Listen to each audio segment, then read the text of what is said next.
Good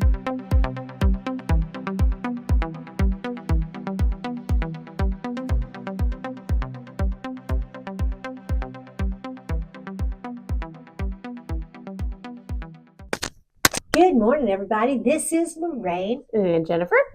And we're together. We're in person. And we love being together. And that seems like an appropriate thing to say and do on Valentine's Day. And today we're going to talk about the marketing tools we love. Our favorite tools. Our favorite tools. You know, I've been doing marketing since the days of spreadsheets and pencils and paper and maybe carving your data into a stone tablet. But these days, you really need tools. You need software to run your business. Yeah. And we each have some personal favorites. Yep. My favorite tool is probably my project management system, Asana. Excellent tool to keep track of like all the different marketing that we have going on. It's a great collaborative tool when you have a team of marketers, especially for us, we are virtual. And so, even when we're having strategy sessions and what have you on what we're going to do for a client, I always say you can't put a time clock on strategy. So it's a great place to get those ideas somewhere and then schedule them out to, okay, we're going to do this month, but let's not lose that idea. We'll do that next month. So I love Asana as kind of a place to keep us on track. Absolutely. I loved when I was running the agency, I had Insightly, which was very similar. Mm-hmm. But when I went back out on my own, it didn't make any sense. It was too much. And so the tool that I landed on is something called Todoist. It allows me to create tasks. I can do it from my phone on the fly. I have categories. I have personal errands. I have business administration. I have marketing ideas. And I still have a folder for client work. Mm-hmm. And so I like the ability to do reoccurring tasks. I like the ability to have it show up on my calendar. Yeah. The bottom line is you got to look at your business and figure out how big a tool you need. Yeah. There is a free version of Asana. So we ran with the free version for quite a while before we got the paid version, but the paid version definitely lets us be even more efficient. Absolutely. Well, and here's the thing. I love free trials. Don't get me wrong. Yeah. That gives you an opportunity to kick the tires on a lot of software. But if you're running a business, at some point you got to pony up and say, this is an important tool and I'm going to pay for it. Yeah. And it always makes me nervous to have tools that continue to stay free. And here's why. There is a point at which they can't keep up. Mm-hmm. And if you have built your business around that tool, you're putting your business at risk. Yeah. Free trials are great. Invest in the software that's investing in their future. I also think free trials are great, but really think about before you implement a new tool or a new software or a new process, because there's a learning curve to learning those new tools, and you don't want to be so tool happy that you're constantly introducing new tools and you're constantly paying potentially for new tools that aren't serving your needs anymore. Absolutely. You have to have a strategy and a process for kicking the tires on a tool to quickly evaluate, does this fit in? Is it going to replace this? Better yet, is it going to replace these two products? Yeah.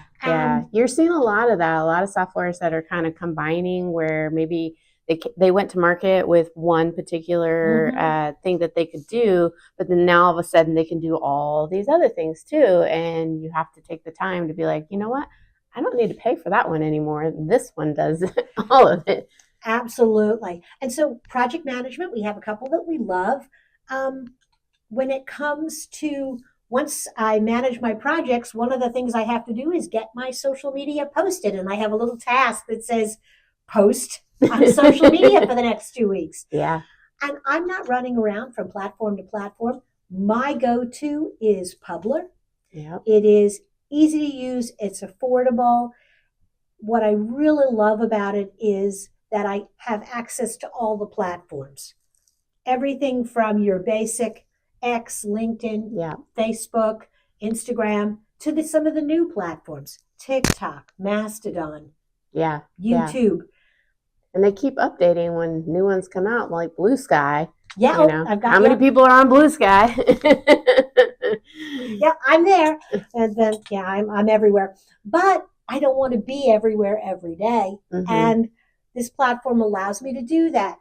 It allows me to schedule and to schedule on a different auto schedule. So the same content may appear in multiple places, but it'll be staggered.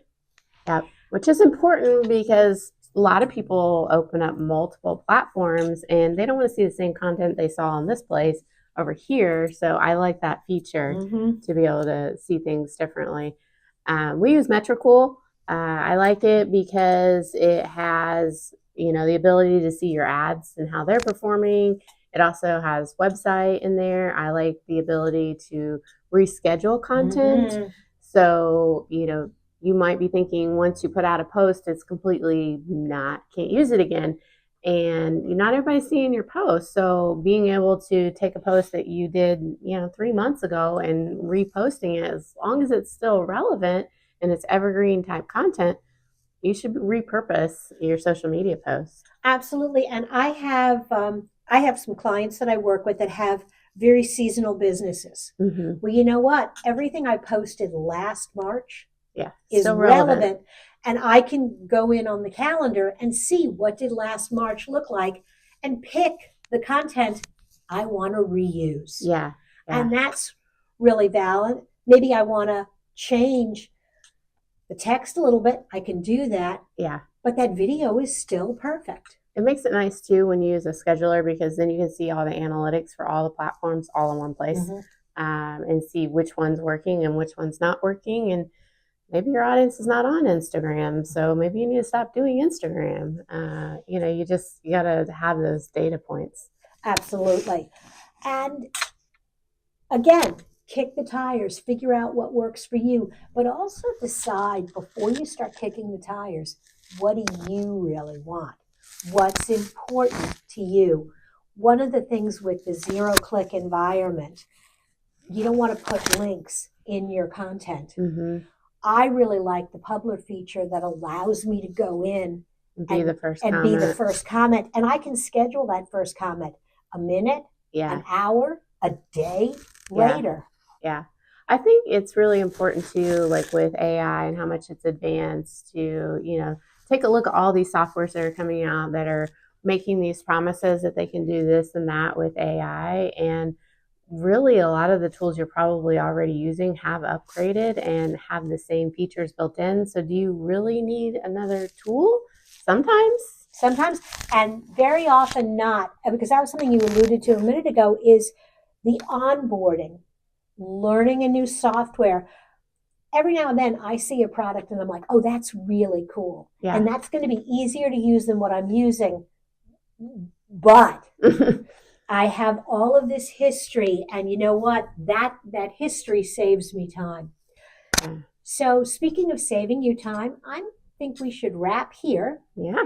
And there'll be links to the products that we talked about in the show notes. There's some other favorites we didn't get a chance to talk about. Maybe we'll do it again. There you go. All right.